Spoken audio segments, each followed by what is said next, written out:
Ladies and gentlemen, hello.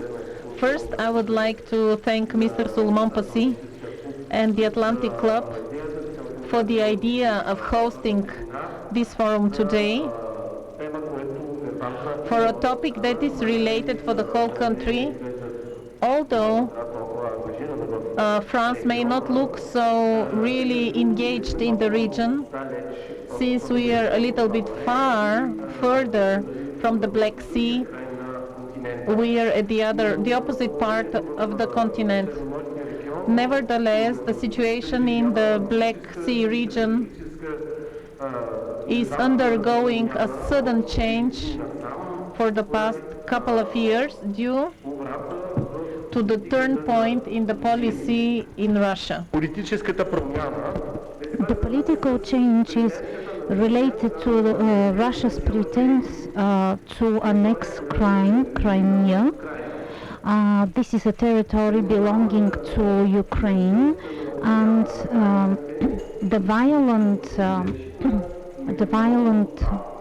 crossing of the borders is contradictory to international relations and international rights, and this is not the center of international discussions indeed right now, but my country is interested in the matter. This is different to the conversation in Minsk for the finishing of East Ukraine troops and military actions.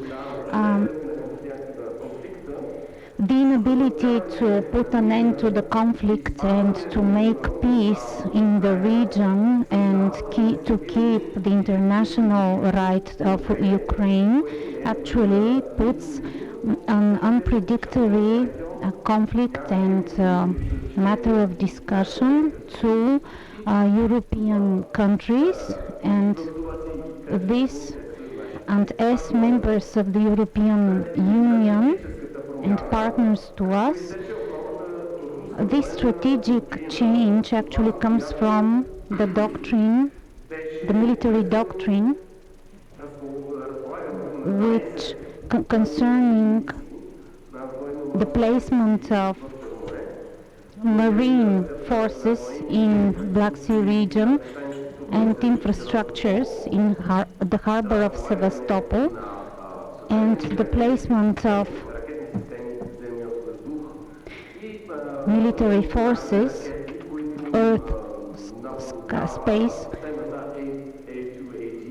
A2AD, anti-access area, denial over the whole zone of the region of the Black Sea. And in this context, the decision of French president to cancel ships for the command. My department last year in 2015 had an agreement with Russia to put a finish of the agreement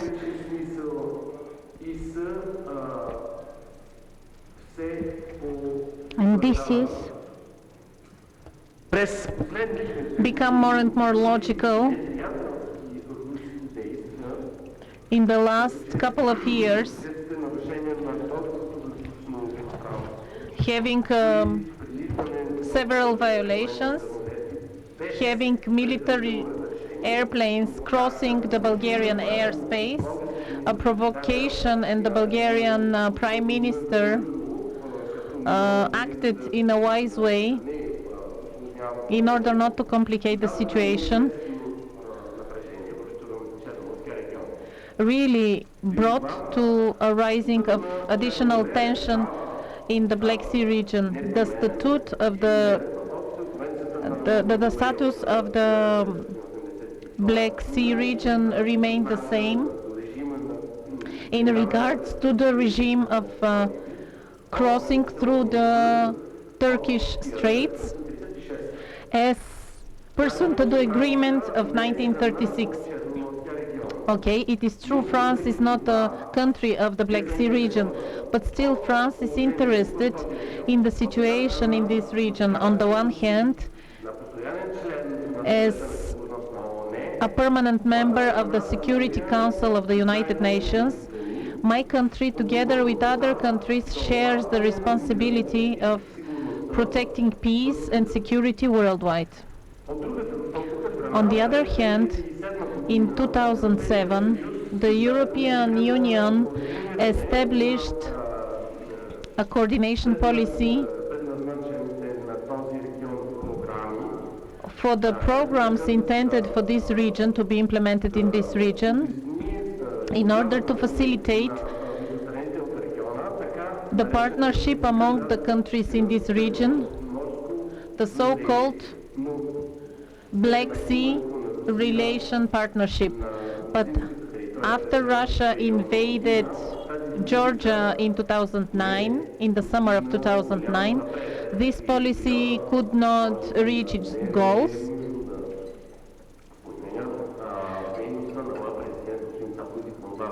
And it is not necessary for me to mention the activities made by my president, Mr. Sarkozy, and as chair, excuse me, said the speaker, chair of the representatives of the EU to stop the war between Russia and Georgia, or at least try to establish peace. And finally, the Black Sea is a region and its bottom can turn out to be rich in carbon.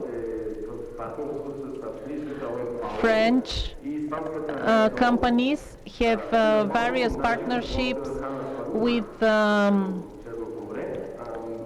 Austrian and Swiss companies, and we are about to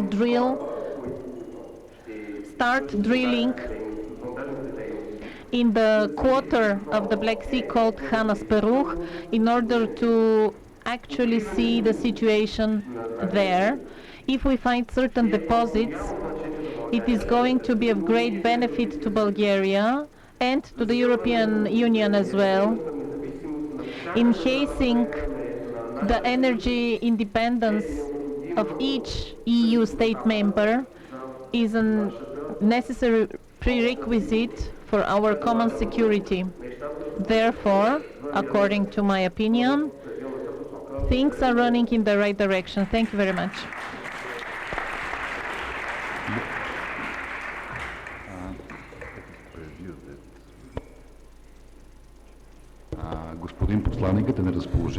Mr. Ambassador is available for a Q&A session.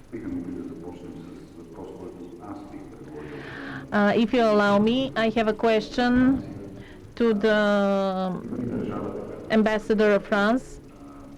Your Excellency, does France have a special vision in meeting the challenges in the Black Sea region, and whether enhancing the economy will be enough in order to create or establish a proper mechanism in handling these challenges? Thank you. Just among us. When I was invited to speak today, I was looking at the positions of France in regards to all the challenges you meet at the Black Sea region.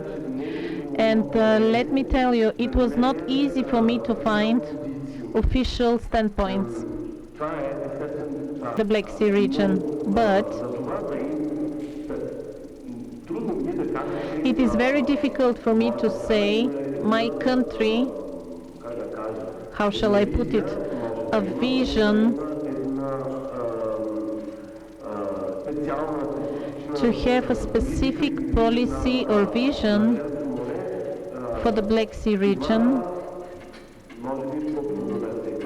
It is more difficult to say, but As I said before, my country has the responsibility as a participant member of the UE, and as such all the problems of security within the region and near the regions that are near to France and Europe, which is our real concern, and this is our mutual zone.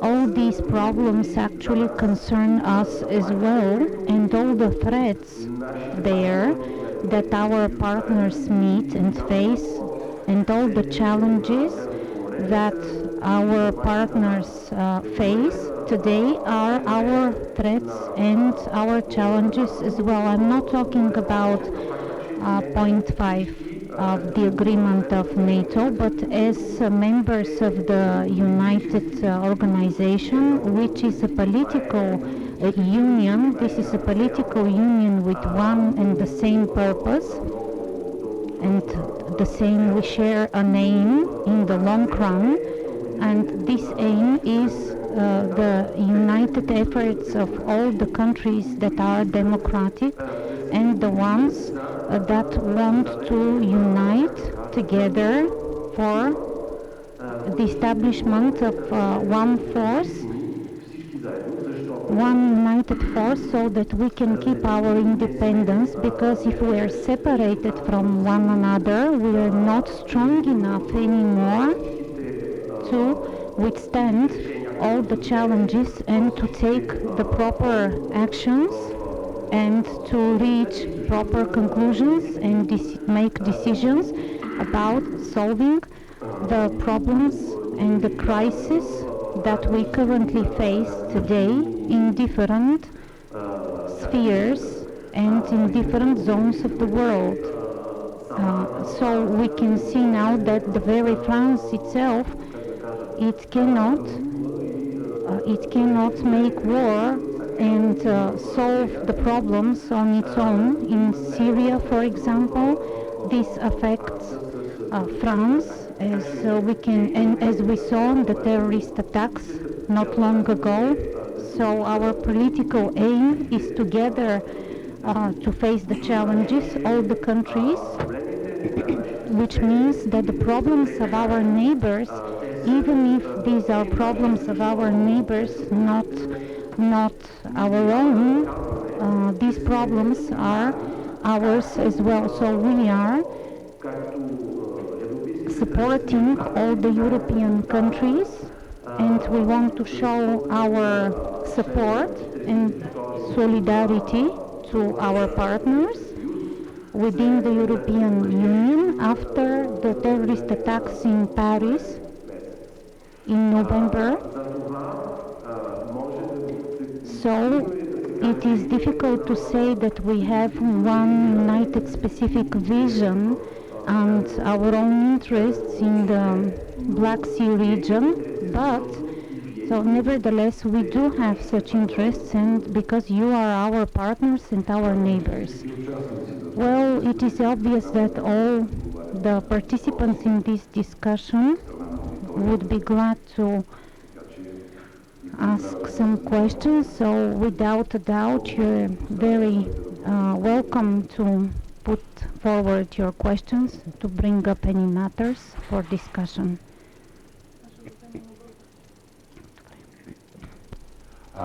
Thank you, Mr. Ambassador, Your Excellency. I represent International Black Sea University, Tbilisi, Georgia. My question is related to the current future position of France related to the NATO enlargement process. Of course, it should be welcomed here about the present consensus among all the NATO member countries related to the invitation of Montenegro.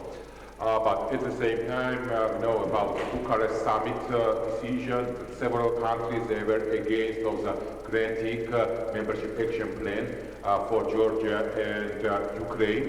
But at the same time, after the occupation, you mentioned in your present, after the occupation of two historic parts of Georgia, partly, let's say here that France's position was gradually changing. France returned to the military structures of NATO after 1966, since 2009, and after the occupation of Crimea. What will be the position of France? Because France really is one of the leading countries in the world, a permanent member of UN Security Council, one of the leading countries in EU.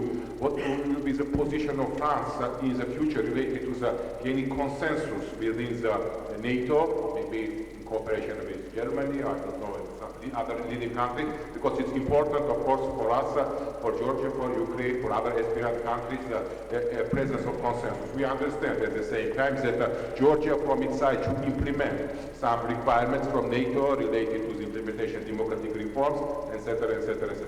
And at the same time, I would like to thank France and French people for the stopping the violence in Georgia in 2008 after the involvement of former President of France, Nicolas Sarkozy, the resolving the conflict between Russian Federation and Georgia. And of course, Georgian people will be always thankful to the France and French people for the support. Thank you very much. Thank you. Well, the accession of any states to either NATO or European Union needs unanimity of all the other the members. This means that regarding the accession to EU and the enlargement of EU, there are some rules and some principles. And so, the first principle is for a state to become a member of the EU to be democratic. It's the Copenhagen criteria of 1994. So, until now, some states of the Balkans, plus Turkey, have been recognized the status of candidate. No other state has yet been offered such a status except Serbia, Macedonia, and so on. So no state of the Eastern Partnership has been offered such a status until now. Even regarding the probability of accession, of enlargement of the EU in the near future, what has been decided is not to have any enlargement until the end of the current Commission and the current Parliament. It's political decisions, political declarations, and I think it's also based on the quality of the candidates states. Regarding the other states which were offered a status of partner with the Oriental Partnership, Eastern Partnership, sorry, we see that all these states have problems with another state, which is a bit bigger. Be it Russia, Georgia, or Moldova, they all are partly occupied by Russia. This legitimately doesn't help seeing these states as candidates in the very near future. This doesn't mean then that when the problems will be solved, or even before, well, I mean, I'm speaking perfectly without any instructions, so it's my pure personal opinion. It might be possible that in some years or decades, those countries could be offered such a status as a candidate. Regarding the NATO accession, this is the same. We are not in favor of enlarging NATO. We have said this often and officially.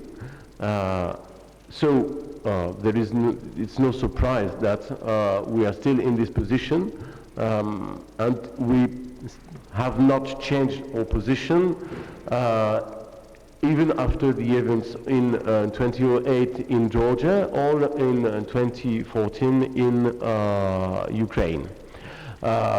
Just I wanted to remind you that my country left the joint staff in 1966, but went back in 2010. And so France is now, I mean, a normal, I would say, member of the NATO. So just to make this precision. So I think that's our position quite clear on NATO enlargement and on EU enlargement. Благодаря ви. Thank you very much, Mr. Ambassador. And you actually warned us that you have to leave and be free to leave whenever you decide that is time. Of course, this does not stop our discussion as planned before. We thank you very much for your participation.